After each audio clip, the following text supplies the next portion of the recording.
It's from the San Francisco 49ers, buddy. Yes, sir. We're going to make you a Niner, all right? You ready? I'm ready, Coach. I've been ready. I know you've been ready, man. I know it's been Coach, a long I've wait. been ready. I'm ready to get to work. That's awesome, man. It will be worth it, Dre, all right? Yes, sir. We're thrilled to have you out here. I'm going to turn you over to Coach Shanahan. Yes, sir. Okay. Dre, what's up, man? How we doing, Coach? Good, man. You doing all right? I'm doing great, Coach. I'm ready to get to it. All right, man. Hey, I know it's been a long wait, man. You're at a place that wants you. Our guys are pumped to have you. I know our D coordinator, our linebacker coach, D'Amico, myself, John, we're all pumped to have you. So we feel fortunate to get you here. So you should be excited, man. Dre, what's up, man? It's Coach Sala. How we doing, Coach? I'm living the dream, brother. You doing all right? No doubt, Coach. Just ready to get to it. Hey, congratulations. Enjoy this. We're going to get a chance to see you, man. I'm really excited for about what you bring to our team, man. It's going to be awesome. We're going to love the linebacker room, and we love the run and hit in that room. So get ready to bring it, brother. Coach Ryan's the linebacker coach. Wants to say what's up. Hold on one second. Yes, sir. Dre, what's going on, my man? Coach, how we doing? Great, man. Hey, man, we fired up to have you, buddy. Fired up to have you, man. Can't wait to get to work, man. Yes, sir. All right, man. Ready, yes, sir. Oh, yeah, man. All right, buddy. Hey, man. Hey, I love it, man. Hey, great to have you, man, and let's ready to get rolling, all right? Yes, sir. All right, buddy. Be ready to roll. All right. We good, man. We'll be in touch with you. Okay, man. Excited to be a 49er. Yes, sir. All right, buddy. Enjoy the family, man. Yes, sir. All right. Yes, sir. Yep. Wow.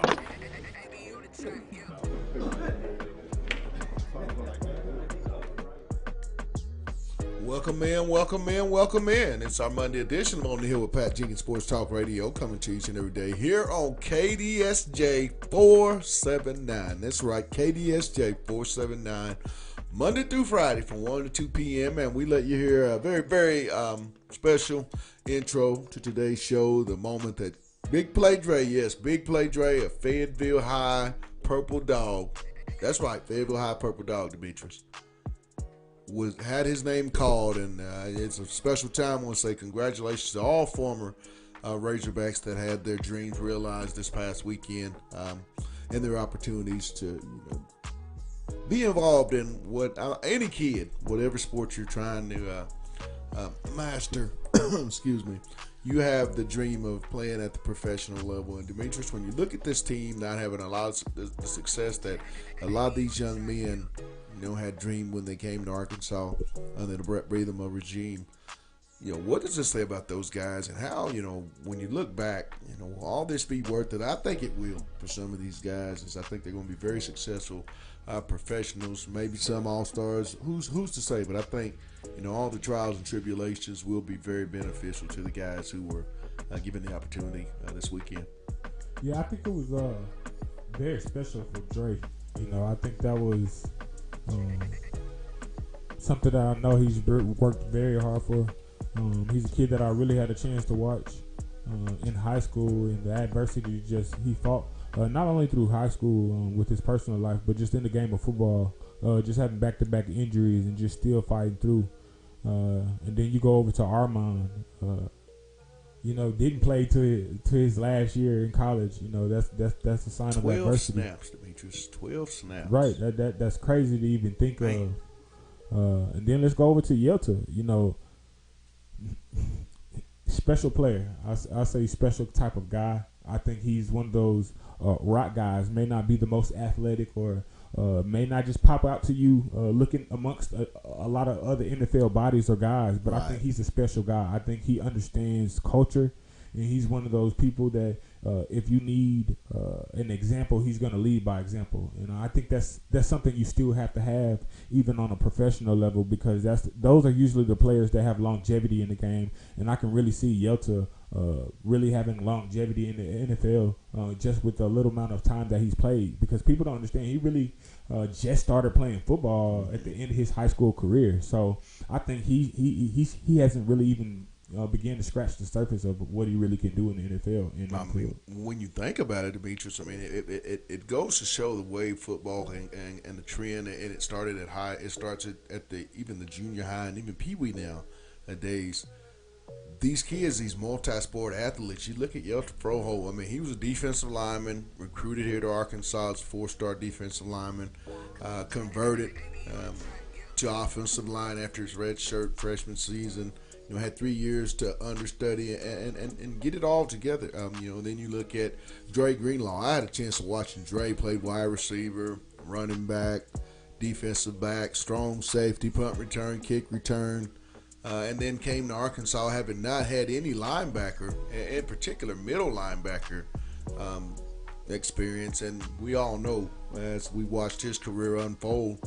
And then you look at Armand Watts. Armand came out of the St. Louis area, offensive lineman, defensive lineman, was going back and forth here at the University of Arkansas, never could, get his feet on solid ground. Then comes along John Scott, a former NFL coach coming from the Jets. Things started to turn around, and Armand got that one season.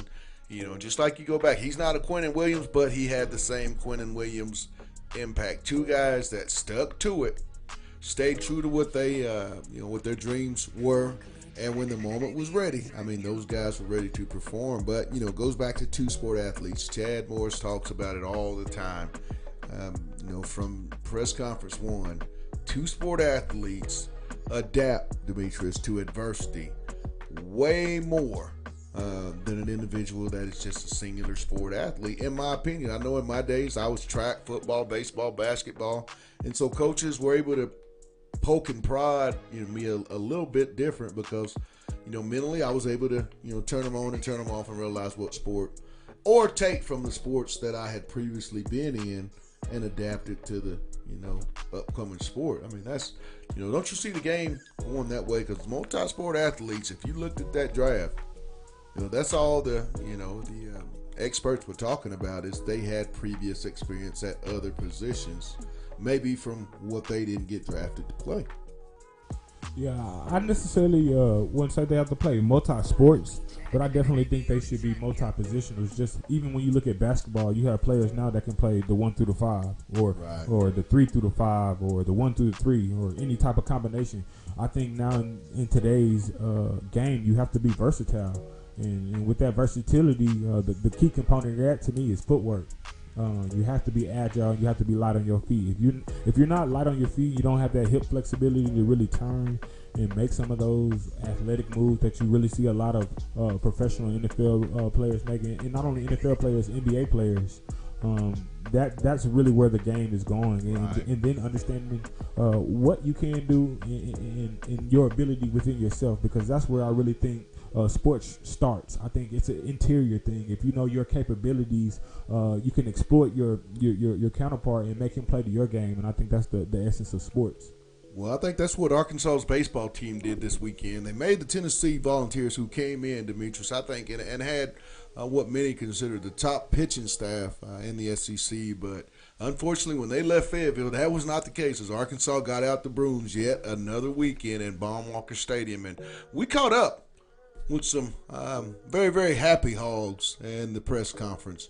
And then following that, Demetrius and I are going to get off into a little conversation about where these players were drafted and how we see things in the future going forward. It's On the Hill with Pat Jenkins on KDSJ 479. Back in a bit.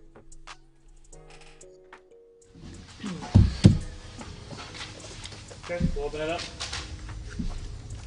I guess Casey, you describe what happened, the hit, the 10th inning. I just got up there, just kind of flushed all the at-bats I had before, and I was just looking for my pitch to hit, and I got one. I did what I could with it.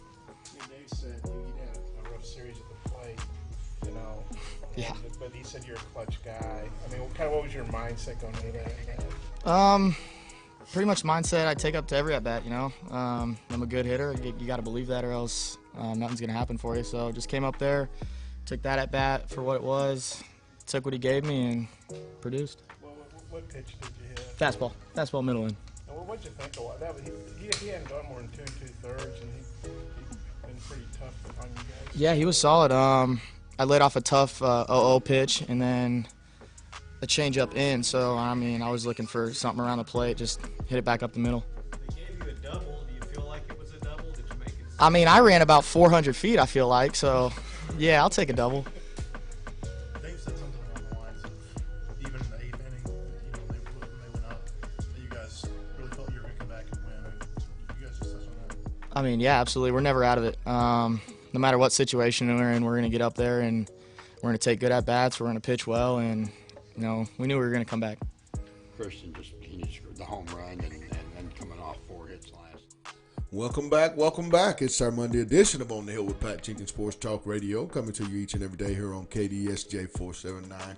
And Demetrius and I, for those that have just tuned in, we're momentarily talking about Arkansas having 3 draftees into the NFL draft this past weekend, as Dre Greenlaw, Yelta Froholt, and Armand Watts were all, realized in their dreams in this past weekend's NFL draft. Moving on, as Armand went to the Vikings, Yelta went to yet another Arkansas Razorback. Demetrius went to the what's that team that wears the red, the white, and the blue that is in our division that I really have trouble saying, Demetrius?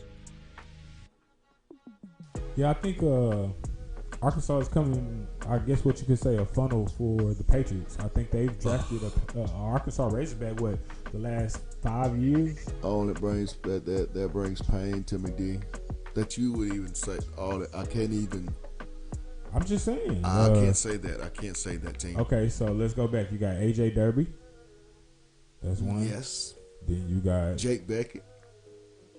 Jake Beckett, I forgot about him. Trey Flowers. Dietrich. Yes. Lots of hogs. And now, and I think there's a correlation, direct connection. Brett Bielema was at the Patriots still yet, so, I think that's a valid point. Dre Greenlaw goes to the 49ers. Now, I'm going to momentarily have my guy join in, and we're going to momentarily talk about the 3 young men that were drafted and how we see how they'll fit going forward in their organizations. And I first want to start, and everybody thinks we're going to start with Dre. Nope. Armand Watts. When you look at the roster there at Minnesota for what they need, they had a great defense a couple of years ago. How do you think Armand will fare? I can really see Armand being a dominant player. I really can see him having an Ndamukong Suh type effect on that defensive tackle position, especially in the Vikings defense. They got athletic linebackers and they run that hybrid 3-4. So I really think it's going to be a place that he can really flourish, and he's going to fit right in, just coming from Arkansas with the type of defense we ran last year. Well, when you look at him, I think, to the advantage that he didn't play as much, and, his body wasn't as so overused during his collegiate career. Wouldn't you think that also, too, is going to help him? He'll have somewhat fresh legs, and I know he played a lot of snaps this past season here at Arkansas, but for the majority, his body's still a body that, has a lot of miles, a lot of really, really, really good miles. He was never known to be one here at the University of Arkansas that was, overly injury prone.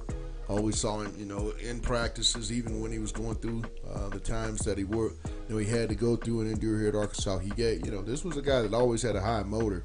He always stood out to me. Now let's move on. Yelta Froholt. When you look at where he's at, which, if you're Yelta, how can you not feel very excited for the opportunity that you have? How will he fit in to a Belichick offense there in Foxborough? I'm not necessarily saying he'll go in starting, because I don't think he will. I think he has a great possibility depending on what type of camp they have. And we've all heard that Belichick has very complex offenses, especially to the playbook. So I think it's all about how fast Yelta adapts to the playbook and is able to really pick up the schemes and the little nuances that require you to be an elite offensive lineman. And because I will say there's still room for Yelta to improve, right, in a tremendous way. Because I don't really think you really got to see Yelta's true potential at Arkansas because he has so many responsibilities. And I think on this next level, he can really focus on himself instead of trying to worry out protecting the entire offensive line. Because I think that was a lot of his responsibility. That's a good point. Yeah, I think that was a lot of his responsibility here at Arkansas. So I think with him going to the NFL, he's really going to have the room to develop and really, like I said, just focus on his assignments and what's best what's his job best to benefit the team? I mean, and that was real exciting for me and for both of us. I would assume to watch the growth of Yelta go from where he was at the beginning, being thrust into having to play at that offensive guard spot because of the lack of depth, and guys leaving the program or guys being recruited and not panning out heading into their junior and senior years. So you had to reach down and pull from. If you think back, Demetrius, that would have been a talented defensive line had the Yelta been over there with TJ and Sosa and Armand Watts. I mean, you think about that defensive front that they would have had. These are guys, and I'm a firm believer also that defensive linemen make really, really great offensive linemen, when they get to the next level, simply because they already transferred that mentality of being real physical. But now on to, all right, we'll give it to you. Big play Dre. San Francisco 49ers, Dre Greenlaw. I see nothing but success, Demetrius. This young man has proven to me from his days in junior high, his days in high school, and his days at the collegiate level. For all the naysayers that said he couldn't, he did. And he did it at a high level, and he's always been one of those players that when he's out there, there's no way, absolutely no way you can tell me that you don't realize and recognize that Dre Greenlaw's not on the football field. The kid's just a natural football player. May not be the biggest, may not be the fastest, but I think he's one of the smartest and one of the more impactful football players that I've had the privilege of watching. I don't care what the level. I mean, this guy's a football player. I have to agree 100%. I think the thing about Dre is Dre is just going to have to stay healthy. Right. I think that was always his, I guess you could say, Achilles heel in the game, was just staying healthy. I think if he can really just take care of his body, which I think San Francisco has taken that in consideration, because as you know, when you're getting drafted, these guys do a lot of homework on you. They say they almost I've read quotes about the NFL almost being like the FBI doing investigations on you, like the NFL draft. You go through so many interviews and rigorous tests. That's what they've equated that to, and I think with the organization at San Francisco knowing that about Dre, I think they're going to give him the room to really heal up. I think that's the key to Dre, just making sure he's 100%, because I know Dre's a great athlete. I always thought he should have been a safety, but for him to make the type of jump that he's made to the linebacker position, I think that's special, because I think San Francisco understands that as well, and can maybe play him in that hybrid nickel, because Dre has good footwork. He has footwork like a DB, so I think he could be a special player. I think, again, it's just really just staying healthy. I agree with you, and I think when I look at it, I think Dre's going to be one of those hybrid linebacker, strong safety, players that you can really rely on to be the nickel, nickel back that most really, really good defenses in the NFL have, for the simple fact that if they stay healthy, they have the playmaking ability and the run stopping ability to really be versatile. And when you have that, defensive coordinators can get creative with their linebackers, with their front, and even with their corners. I mean, that's those are pretty hard pieces to come by, and I think now Dre getting to San Francisco. This is a young team; they're rebuilding, and having a guy that's played the position and been as versatile as he has during his time, be the leader of the the San Francisco 49ers. Dre's in a great spot, and I think we'll be hearing about Mr. Greenlaw and Pro Bowl. Those type of tags being added to Dre's name during his time in the NFL. But want to say congratulations. Also, congratulations to Ryan Pooley. I believe was signed with a free agent opportunity. He gets to realize his dreams as well. So, congratulations to those guys, and they're just going to continue to represent the U of A. Before we go, I really want to touch on Ryan Pooley. I'm so happy for Ryan Pooley. I really congratulate him. But I think he was that one player, if he could do it again, I think he would have stayed just one more year. I think if Ryan would have just got that extra year to really show players what he can really do, and he does have that opportunity to do that in the NFL. But I'm just saying that paycheck that I know Ryan Pulley was capable of doing. I felt like Ryan Pulley was a 3rd through the 5th round type of corner. When you look at the NFL, the type of corners that got drafted, I think Ryan Pulley was better than a few of those guys that got drafted to those NFL teams. But congratulations to him. And congratulations to Coach Dave Van Horn once again as Arkansas pulls into sole possession of the SEC West and sole possession, or tied for first, but due to head-to-head with the Vanderbilt Commodores, the second place overall seed at the moment in the SEC conference standings. But we caught up with Coach DVH following yesterday's walk-off 4-3 victory for the sweep completion of the Tennessee Volunteers. And then next up, time to talk a little recruiting and what's the Must Bus been up to once the open period began. We'll be catching up with our good buddy of AR Hoop Scoop and Hallville.net, Kevin McPherson. He's up next. It's On the Hill with Pat Jenkins on KDSJ 479. I guess what's Vermillion and Costa Shock, who else? Keep going. You're all, yeah. So, Costi through Friday, warmed up yesterday a lot, came in the game, threw a couple pitches. We picked the guy off. We got him out of the game. He was a little bit sore, because he pitched the day before. We're still trying to rest him. He was unavailable today. Cops pitched Friday, got up twice yesterday because the game was a little crazy there. Got loose, waited, things calmed down. We go score a bunch of runs, then something happens. He was unavailable today. And so let's go to Vermillion. I don't know. Right before the game, it says he's a little sore and he's not going to pitch. Well, I was planning on pitching 2 or 3 innings possibly. So when you start marking the names off the board, it starts to get real young. And we thought, well, let's hopefully score some runs. And we had our opportunities. We didn't do it. Then it really just, we put the ball in the hands of a couple freshmen, and he gave us another opportunity in the 10th, and we did it. Davis, 7 straight SEC wins against pretty good teams, all ranked. Just how do you feel about that winning streak? Well, I feel great about it. I mean, because you got to take wins when you can get them. I mean, you never know when it's going to flip on you. You have injuries, you have guys going to little slumps. Teams hit balls that are, flares and just everything. The game isn't always fair. You can make pitches and you don't get a call.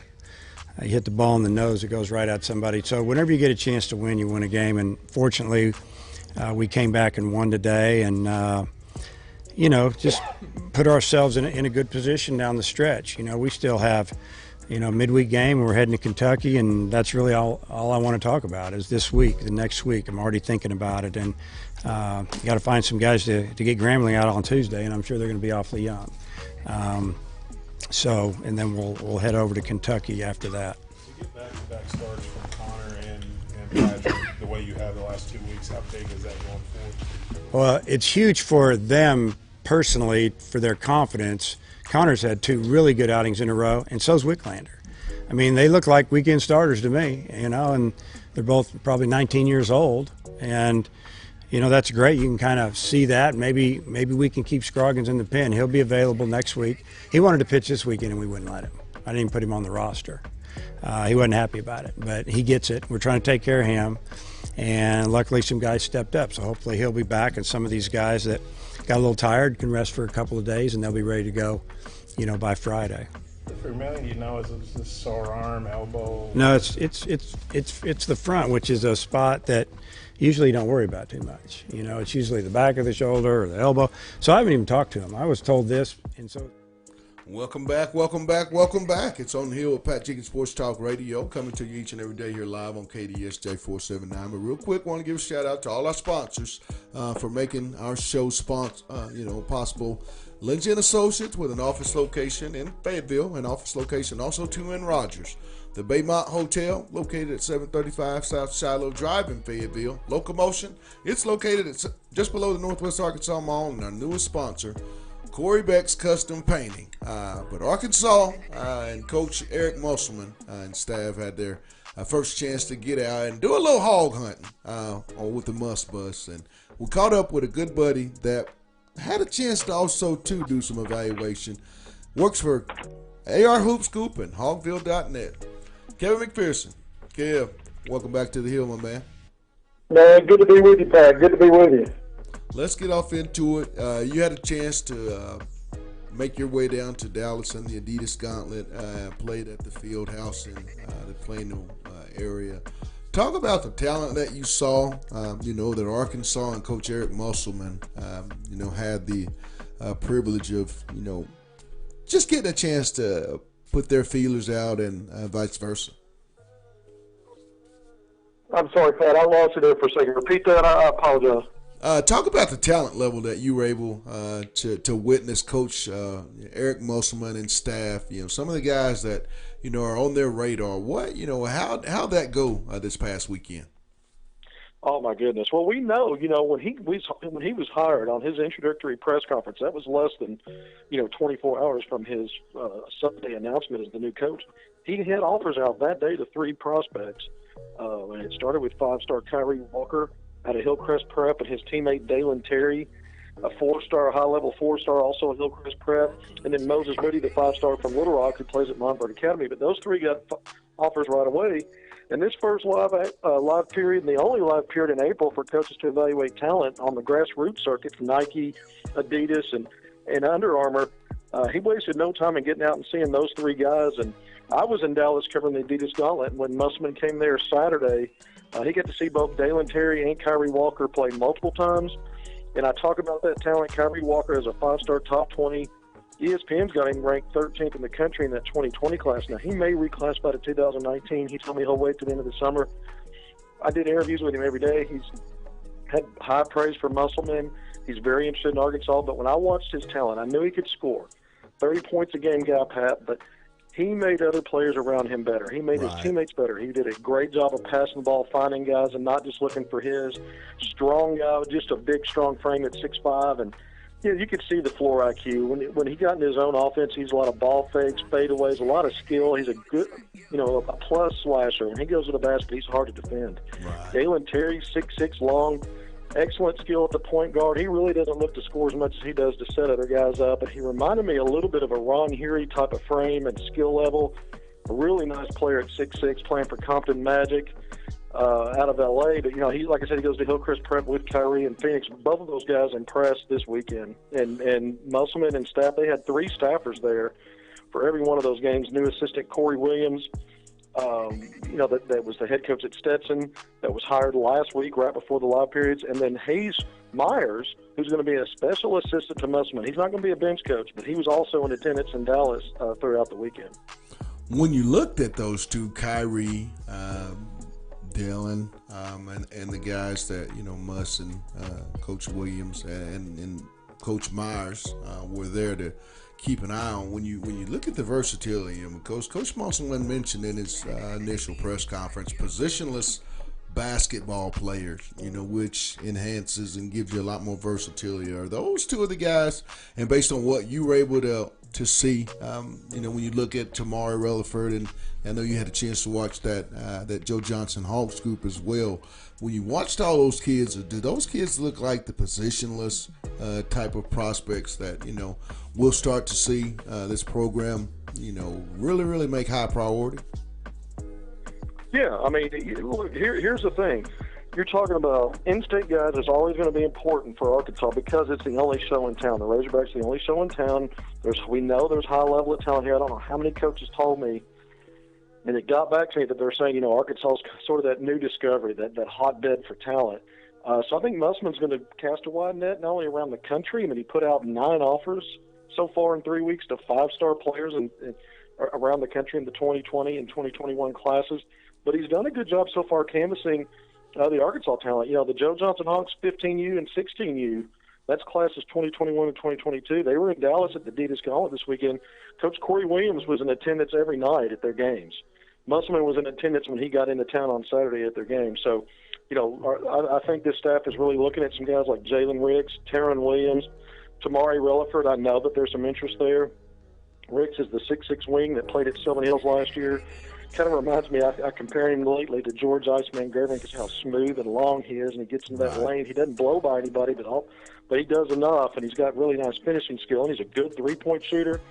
Taron Williams is a big-time slasher, man, above-the-rim player, getting better and better with his mid-range shot and even out to the three-line, and he's a fearless defender. And then Tamari Relaford in your neck of the woods there in Fayetteville, big man. He's grown up to about 6'8", just joined the Hawks this past week, and put up big numbers down in Dallas. And a lot of coaches, Old Dominion, inquired about him, Oklahoma State. And then, of course, Arkansas is interested. So there's 3 Joe Johnson Hawks in that 2021 class right there that I think are high major players, and we'll see where that plays out with Arkansas. When you look at Arkansas, I know Coach Muss was also at the EYBL, this past weekend. Got a chance to see some kids. Some new offers came out at that event as well. And you talked about it. A lot of 5-star young men. Cade Cunningham was a young man that comes to mind. Talk about, those type of guys and, how have you seen the brand, expand with Coach Muss and so many coaches? Like I said, I know we talked earlier today, and you said just the way that the staff was being received at these events. Talk about, how you see that, kind of making more of an impression with the kids going forward as far as recruiting is concerned, and that brand that's on Coach Muss and the staff's chest. Right. Well, that's the thing about branding. You can't land 5-star players if you don't offer. If you don't step up there like you're the biggest name on the street, and that's what Musselman's done so far. I mean, there's kids from coast to coast that he's looking at and putting offers out to. We know about Moses Moody because he's from Arkansas, but Cade Cunningham, they play together at Montverde Academy. Cade's a top 10 guy in that 2020 class, 6'7" point guard, just a big-time talent. Kennedy Chandler, we touched base with each other today. Arkansas put out an offer to him. Jalen Suggs, another big-time 5-star. Namari Burnett out west, got another 5-star, top 25 guy in that 2020 class, a 6'3" guard, got an Arkansas offer. So, I mean, there's more names. I mean, there's several more that are out there, but you have to do that. You have to put yourself in those positions, and the first way to do it is to get your name out there and say, hey, we want you, and you work from there and try to build a relationship and get in the door. But I think it's an aggressive approach, and I think it's a great approach. I'm impressed so far, Pat. From what you've seen from Coach Muss and the 2 coaches that you have the privilege of just observing, how do you, how was the reception, as far as collegiate coaches with Corey Williams being one of the additions here as a representative of Arkansas, in your opinion, and from where, your vantage point you had this weekend? Yeah. Well, anytime you can bring a guy that played college basketball, got drafted into the NBA, and actually played in it as a rookie with Michael Jordan, the Chicago Bulls, and won a title, their 3rd title in that first three-peat in the early 90s.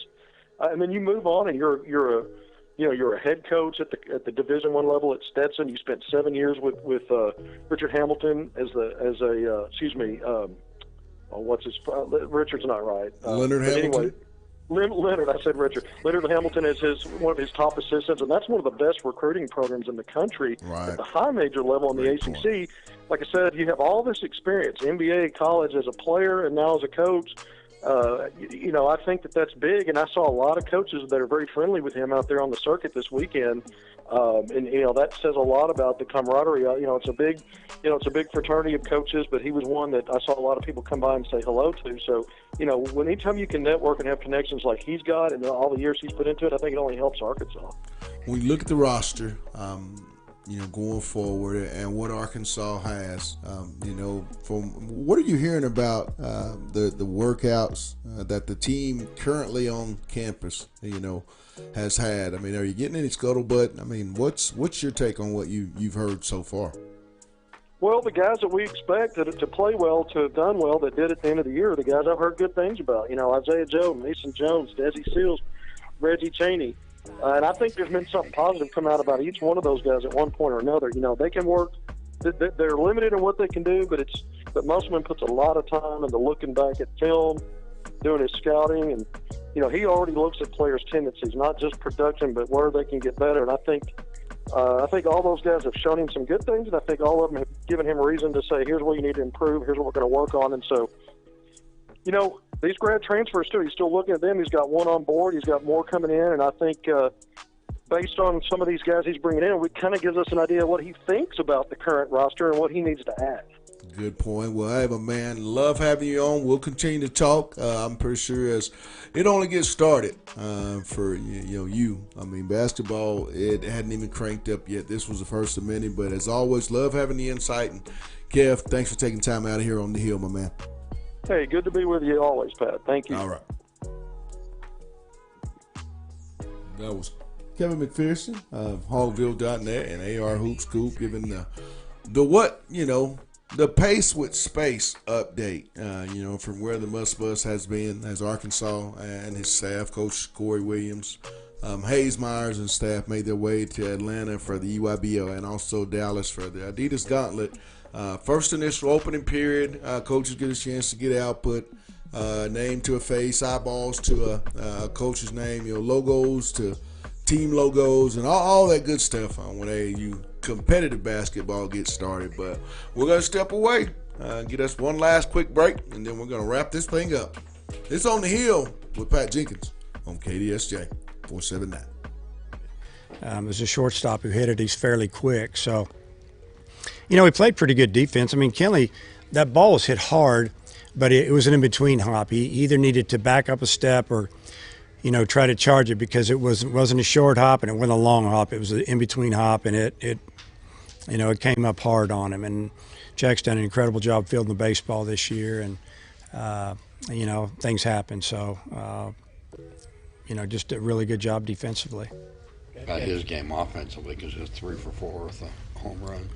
Yeah, he's really done a good job this year of just continuing to be patient at the plate and work the count a little bit till he gets a pitch that he likes. And I may be wrong, but I think the home run came with 2 strikes. I may be wrong there. Thinking it was. It might have been 2-1. It might have been 2-2. But I just like his approach. Sometimes with runners in scoring position, we've talked to him about being more aggressive early, look for a pitch up or look for a certain pitch, and if you get it and hit it, and he's starting to do that a little bit more, and his RBI count's starting to climb. The last 2 weekends, sweeping the last 2 weekends, now you got a 2-game lead in the West. Just how big is that been? I don't know. I guess we'll know in about 3 weeks, but it's nice to know that that we've put ourselves in a good position because everybody's going to beat everybody. The teams behind us play each other. We play the teams that are right behind us, one of them, or 2 of them, and so we go to Kentucky, and I wasn't going to talk about anything after that. It's the West, but we got to get through this week. This is our last week of school. Got to keep them focused on that, get through that, and then we go to Kentucky, and then when we come back, they're in finals. And it always seems like we're playing LSU in finals, and try to get. Once they get that behind them, hopefully they'll be excited to finish school and just be able to maybe concentrate on a little baseball. I didn't get to ask you about Burton last night. There's another guy. I don't think he pitched in an SEC game. Right. Well, he'd been wild, and he had a good fall. We thought he was going to be one of our better freshmen, and his stuff is good. He's got a really good arm. He's starting to get his breaking ball going, and we put him on the roster really for Scroggins, but he's probably going to take somebody else's spot and put him and Scroggins on the roster. I think that's probably the way we're going to go with it. Going down North Little Rock, seems like no matter how well you guys are playing and who you're playing, it's always a dogfight. Yeah, I know. Thanks. Thanks. I won't be able to sleep very good tonight now. I need to, but it always is. It's a big ballpark. A lot of times the wind's blowing in. The crowds are incredible. They have fun. It's kind of neat for the players, but I would like to score some runs. It seems like we go down there and it's 3-2, 2-1, 4-3, or one year I think we won 7-6, and we've been behind in those games a lot. And it seems like the teams that come in are excited to play in front of those crowds, and the longer we let them stay in the game, the more suspenseful. Welcome back. It's our Monday edition of On the Hill with Pat Jenkins Sports Talk Radio, coming to you each and every day here on KDSJ 479 from 1 to 2 p.m. And lastly, we left you with a little audio from Arkansas Coach Dave Van Horn as he spoke on a very, very, very, very productive, very happy weekend for his ball club as they complete the sweep of the Tennessee Volunteers. Former assistant coach Tony Vitello, but real quick, I want to make a note of Arkansas. baseball. There's a stat, Demetrius, that is so scary if you're an opponent going forward. If you're Arkansas's opponent, with the future of this program and where they're at right now and the season. Arkansas, now remind you, finished second in the nation last year. Collegiate World Series. We won't ever talk about the mishap. I'll just say they finished second. Right now, through 45 games, at the same exact juncture, last year's team, 32-13. This young baseball team, and think about this, they lost 11 players either to graduation or the major league draft, Demetrius. This team is sitting at 34-11. SEC record through at this juncture, 13-8 last year, 15-6 this year. Pretty impressive stuff. Record versus top 25 teams last year, they were 6-4.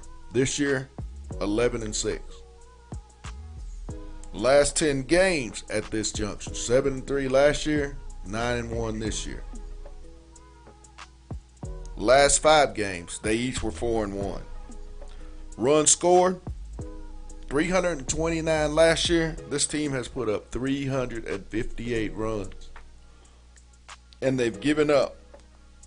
Now, this is the only thing that sticks out, and this is where the youth and the experience that this baseball team has to have. As the arms mature, so will the ERA and runs they've given up. Last year, they gave up 191 runs. They've given up 213 runs this year. So we're talking about, like I said, if you're thinking about where this team's going to be in the future in the SEC, you cannot feel happy. Because this is a very, very, very young team. Kerstad, sophomore. Martin, sophomore. Franklin, true freshman. Wicklander, true freshman. Connor Nolan, true freshman. Do you get kind of where we're going? It's going to be a long, long time before DBH and the Arkansas baseball program falls off the mountaintop. They're building their way, Demetrius, and I'll give you a closing statement before we get out of here. They're starting to become what I'm seeing, kind of on the mold of DBH building that Sabinish type of atmosphere. When kids are tuning on and 11,000, over 30,000, people come out and see a 3-game series in collegiate baseball. What you think? And I'll let you have the closing statement. I'll keep it short and sweet. I think it's something special. I think Dave Van Horn understands what the University of Arkansas has, and we've become a funnel.